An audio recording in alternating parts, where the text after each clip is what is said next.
Bonjour et bienvenue sur Physio Intox et Régénération, une chaîne de bien-être informative et ludique dans les milieux de la santé physique, émotionnelle et mentale. Et j'insiste bien sur les 3 axes de santé parce que si par exemple tu as une bonne santé physique, que tu te la racontes un peu, tu termines un marathon en 4 heures par exemple, mais tu rentres chez toi et tu mets une tarwa à ta femme parce qu'elle a pas terminé de faire le couscous, ou alors tu te tapes 10 heures de méditation par semaine, donc t'es calme, posé, au frais, mais par contre tu vas faire caca une fois tous les 3 jours, bah c'est qu'il y a quelque chose qui cloche, c'est pas très équilibré tout ça.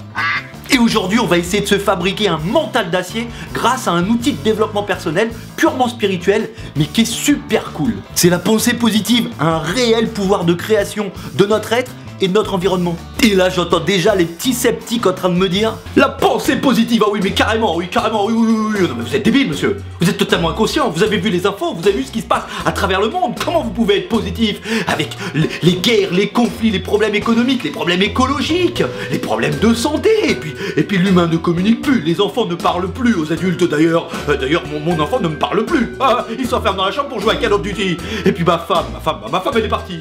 Oui, parce que je suis une grosse merde. Ok, très bien, tiens, alors elle est pas très grande, mais je pense que si tu serres bien fort, tu peux y arriver. Je pense que tu peux te suicider, tu peux t'auto-tuer, ouais, tout à fait. Bah oui les gars, bon je suis un petit peu dur, mais faut comprendre un truc, c'est que moins plus moins, ça a jamais fait plus, ça reste négatif. Donc quand il y a du négatif qui vient de l'extérieur, à quoi bon en rajouter un qui vient de nous-mêmes? C'est pas cohérent. C'est comme si tu viens me voir et tu me dis « Oh Mickaël, j'ai pas d'argent » et moi je te dis « Oh Stéphane, moi non plus j'ai pas d'argent, on va au resto ». Ou alors un mec dans la rue que tu connais pas et te dit hey, va te faire enculer toi. Et toi tu lui réponds ah mais t'es un gros fils de pute. Eh ben je doute que vous alliez manger une blanquette de veau chez sa grand-mère le soir même. Bon après c'est sûr que ce mec là t'en as rien à foutre parce que tu veux pas que ce soit ton pote. Mais ce qui se passe c'est que si t'as une énergie négative en toi, tu vas attirer tous les boulets. Bon alors tu pourrais me dire aussi en quoi la pensée positive va faire que je vais rencontrer des meilleures personnes et puis que ça va changer mon environnement. Et bah pour ça faut savoir une chose. Bah c'est que t'es vivant et comme toute entité vivante sur Terre, t'as besoin d'une énergie pour t'alimenter. Bon, les plantes, ça va être la lumière, nous, ça va être l'oxygène, mais en attendant, cette énergie-là, elle est stockée en nous. Et elle émane de nous. Et comme elle émane de nous, bah elle fabrique une onde, un champ magnétique. Il y en a qui appellent ça une aura, par exemple. Mais ce champ magnétique, il a une fréquence. Et tous les êtres vivants sur Terre, nous compris, ont une onde de fréquence différente. Et on sait, par exemple, grâce à des études scientifiques, que nos pensées changent nos fréquences vibratoires. Bon et là tu te dis peut-être qu'on s'en tape des fréquences, mais réfléchis un peu. Bah si t'as des pensées positives qui sont dans la joie, le bonheur, la gaieté, la bienveillance, l'empathie, bah ton onde vibratoire va se caler avec des gens qui ont la même onde et la même fréquence. Donc qui sont dans la bienveillance, la gentillesse, la sympathie, tout ça. C'est quand même mieux que de se taper des boulets. Bon alors moi je parle beaucoup, mais comment on peut le prouver ça? Bah c'est assez simple, il y a un mec qui a fait une expérience super cool avec des individus, il les a mis chacun face à un verre d'eau, et il leur a demandé simplement de se concentrer sur le verre d'eau avec une pensée unique. Par exemple, je t'aime, t'es beau, merci. Ou à l'inverse, il a demandé aux gens de se focaliser sur une mauvaise pensée, du genre je te déteste, j'ai peur de toi. Ensuite, il a pris tous les verres, il a congelé l'eau et il a fait des photos microscopiques de tous les cristaux différents de l'eau.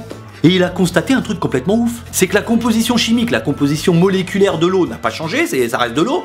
Par contre, sa structure moléculaire a changé. La façon dont les atomes se sont agencés entre eux est totalement différente d'une pensée positive à une pensée négative. Non mais regardez, pour le positif, ce que ça peut donner, comment c'est magnifique.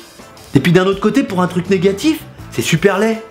Et vous savez quoi? On est composé entre 60 et 70% d'eau tout au long de notre vie. Ça veut dire donc que nos pensées changent la structure moléculaire de notre eau à l'intérieur de notre corps. Ça mérite réflexion quand même. Bon, et maintenant, comment faire pour travailler sa pensée positive, qu'elle soit créatrice de ce qu'on est et de notre environnement? Et là, moi, je vais vous donner 5 méthodes pour travailler votre positivité, mais bien sûr, il y en a peut-être d'autres. Bah, la première, c'est déjà de prendre conscience de votre négativité tout au long de la journée. Vous pouvez vous sentir en colère, pas sympa, pas joyeux, avoir des réactions un petit peu néfastes, avoir des critiques pas super cool, réagir un petit peu brutalement, être sur la défensive. Tout un tas de trucs. Donc, toute la journée, amusez-vous à noter les mots, les intentions et les pensées négatives que vous avez eues à votre égard ou à l'égard des autres.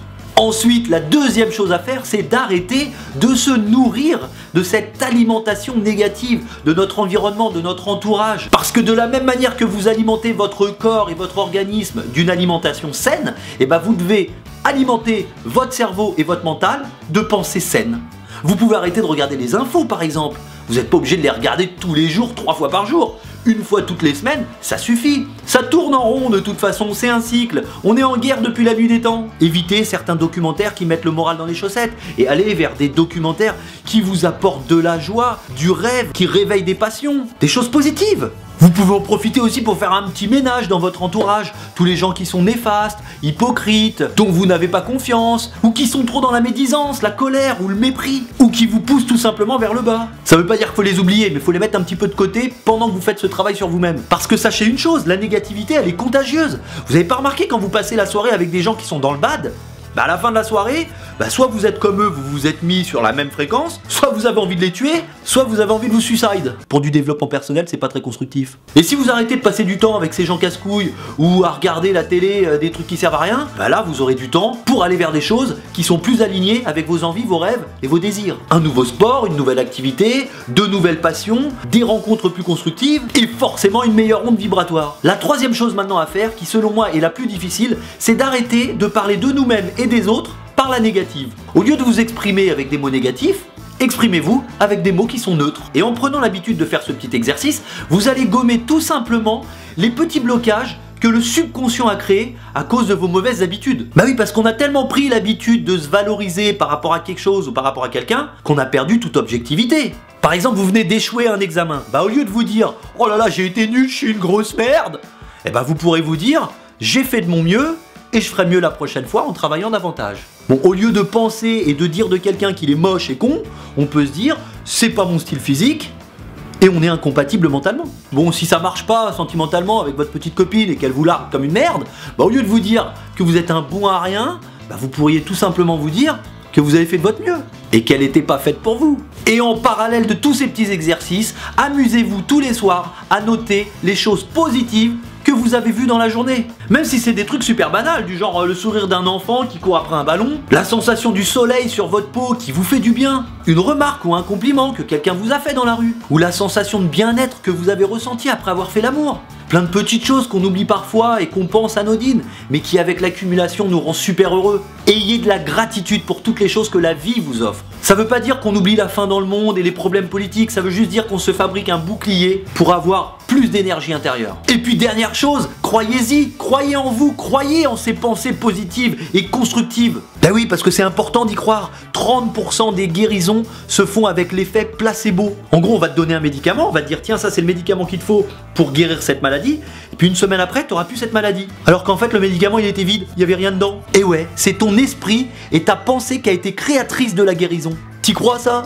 Et grâce à toutes ces petites actions, vos ambitions vont changer, votre motivation va grimper, la communication avec les autres va être beaucoup plus saine et beaucoup plus constructive, la vision que vous aurez du monde et de vous-même va être beaucoup plus positive. Et bien sûr, vous allez attirer des choses et des personnes qui vous plaisent davantage et qui vous correspondent davantage. Voilà les amis, il n'y a plus qu'à agir, vous êtes fabuleux, vous êtes fantastiques, vous êtes extraordinaires, faut y aller maintenant. Et puis si vous avez des petites idées, de petits exercices qu'on pourrait faire, dites-les moi dans les commentaires. Et puis rejoignez-moi sur ma petite page Facebook, tranquillou. Le petit pouce sur le haut, c'est obligatoire, sinon c'est la tadoie. Et puis bien sûr, partagez-la si ça vous plaît. Allez, je vous fais des poutous et je vous aime.